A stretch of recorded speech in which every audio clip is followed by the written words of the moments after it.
ڤلادیمیر پۆتینی سەرۆکی رووسیا بە وڵاتانی ئەوروپای ڕاگەیاند ئەم زستانە درۆ گەرمتان ناکاتەوە.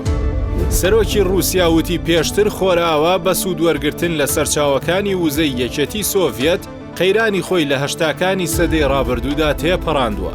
هەروەها وتی خۆرئاوا لە بڵاوکردنەوەی پرۆپاگەندەی درۆ دژی ئێمە ناوەستێت، بەڵام ئەو درۆیانە لە زستاندا ئەوروپیەکان گەرم ناکاتەوە.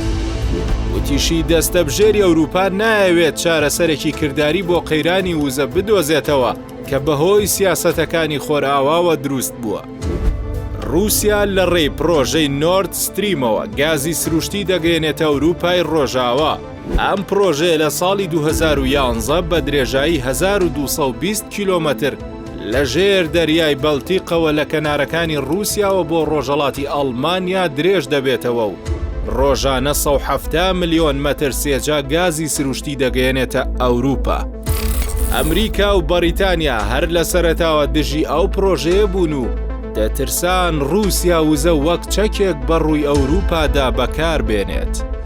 رووسیا هەناردەکردنی گازی بۆ وڵاتانی ئەوروپا وەستاند پاش ئەوەی لە مانگیای لولدا 2 تەقینەوە لە ژێر دەریای بەڵتیقدا ڕوویاندا کە گومانەکرێت کارێکی تێکدەرانە بێت و پێشبینیشەکرێت کە پێش هاتنی وەرزی زستان ئەم هێڵانە چاک نەکرێنەوە.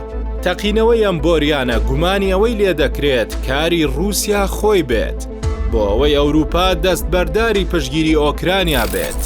دواتر سەرۆکی رووسیا وتی ئەوروپا ناتوانێت بە دۆلاری کاغەز و یۆرۆ سکی خەڵک تێر بکات.